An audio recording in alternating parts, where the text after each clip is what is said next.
બાલેજ general હોસ્પિટલની વધુ એક અન્નનળી કેન્સર જેવી ભયાનક બીમારી અને પિત્રાશયની થેલીમાં પથરીની સફળ સારવાર કરવામાં આવી. થોડા દિવસ પહેલાં પેશન્ટ મીનાબેન વાઘેલા નડિયાદ શહેરના રહેવાસી જે અન્નનળીનું કેન્સર માત્ર 30 કિલો વજન હોવા છતાં સફળતાપૂર્વક સર્જરી કરવામાં આવી. અન્નનળીનું કેન્સર જેવી ભયાનક બીમારીથી પીડાતા હતા અને તેમને અનેક જગ્યાએ અલગ અલગ હોસ્પિટલમાં ફરતા તેમને યોગ્ય માર્ગદર્શન અને પૈસાની કમી હોવાના લીધે ખૂબ જ નજીવા દરે બાલેજ જનરલ હોસ્પિટલ સારવાર અર્થે લવાયેલ, જે ડૉક્ટર સ્ટાફ અને હોસ્પિટલ મેનેજમેન્ટ ટીમ દ્વારા અને ડૉક્ટર મિહિર શાહ અને ડૉક્ટર બીરેન પાંડે સાહેબ દ્વારા તાત્કાલિક ધોરણે ઓપરેશન કરી સારવાર અપાઈ હતી. અને બીજા પેશન્ટ રિઝવાનાબેન વોરા જે પિત્રાશયની થેલીમાં પથરી હતી તે પણ રિસ્ક અને કોમ્પ્લિકેટેડ સર્જરી સફળતાપૂર્વક પૂર્ણ કરી સમયાંતરે જરૂર લાગતા આયુષ્માન કાર્ડ થકી ઓપરેશન કરી બંને દર્દીને ભગવાનની દયાથી નવું જીવન દાન આપવામાં આવ્યું.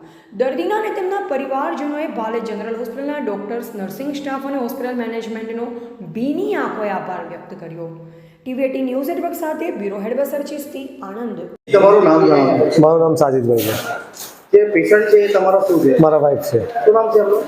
રિઝવાનાબેન. શું તકલીફ હતી અમને રિઝવાના? પિત્તાશયમાં પથરી હતી અને ઉપર સોજો આવી ગયો હતો.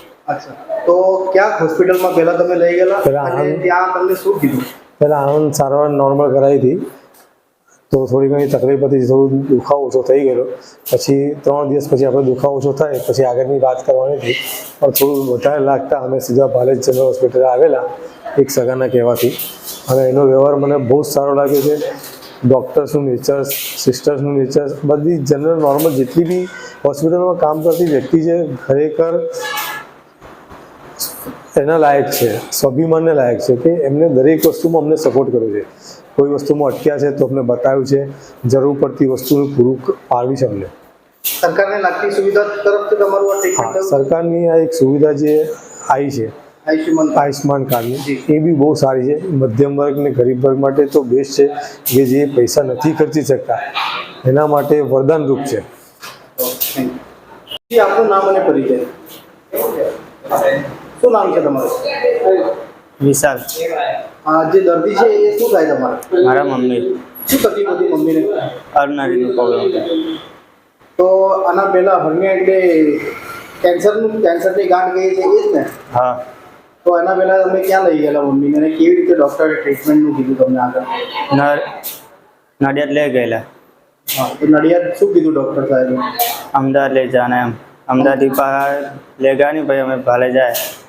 ભલે જ આયા. અત્યારે તમે કયા હોસ્પિટલમાં છો? જનરલ. ભલે જનરલ હોસ્પિટલમાં. હા. અત્યારે ભલે જનરલ હોસ્પિટલમાં તમારા મમ્મીની ટ્રીટમેન્ટ થઈ ગઈ, સર્જરી થઈ ગઈ છે? હા, કેવું છે મમ્મીને? સારું છે મમ્મી. કેવી સુવિધા લાગી ભલે જનરલ હોસ્પિટલની? સારી લાગી છે.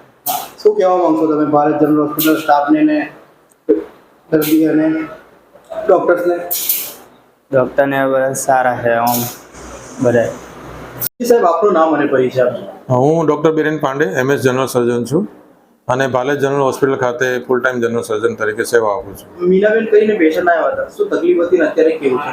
મીનાબેન ડી વાઘેલા જે પેશન્ટ અમારી પાસે આવ્યા, એમને અન્નનળીનું મિડલ પાર્ટનું કેન્સર હતું અને એને કારણે એની અન્નનળી બ્લોક થઈ ગઈ હતી અને એ જમી નહોતા શકતા, ખોરાક ત્યાં અટકી જતો હતો, એટલે એમનું વજન પણ ઓછું થઈ ગયું હતું. એમનું વજન એટલું બધું ઓછું થયું કે 30 કિલો જેટલું વજન રહી ગયું માંડ, અને શરીર સુકાવા માંડ્યું હતું.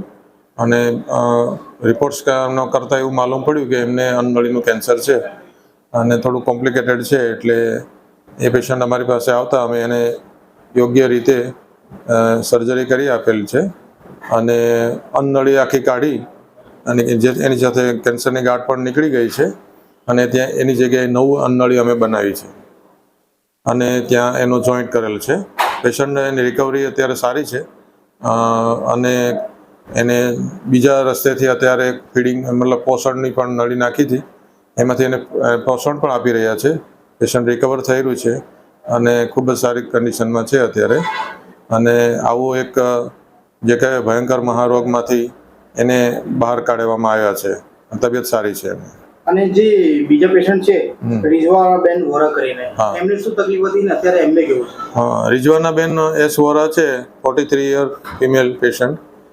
એમને પિત્તાશયની થેલીમાં પથરી હતી અને એને કારણે પિત્તાશય આખું ફૂલી ગયું હતું, પાકી ગયું હતું, અને પાક પણ થઈ ગયો હતો અને એક પથરી એમાંથી નીચે પિત્તની મેઇન નળીમાં જઈને ફસાયેલી હતી, એને કારણે થોડું કમળાની બી અસર હતી.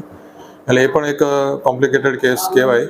એ અમારી પાસે આવેલ, એનો યોગ્ય રિપોર્ટ કરી અને પછી એમનું સફળતાપૂર્વક ઓપરેશન કરેલ છે અને પિત્તાશયની થેલી કાઢી નાખી પથરીઓ સાથે, પ્લસ પિત્તની મેઇન નળી ખોલી અને એમાંથી પણ પથરી કાઢી અને એમાં જે કંઈ અમારી રીતે જે કંઈ નળી મૂકવાની હોય એ મૂકી અને સફળતાપૂર્વક ઓપરેશન કરેલ છે. બંને પેશન્ટોને કેવું છે અત્યારે? અને બંને પેશન્ટોની તબિયત સારી છે, રિકવરી ખૂબ સારી છે અને ઓલરાઇટ છે અને ધીમે ધીમે રિકવર થઈ રહ્યા છે. Thank you.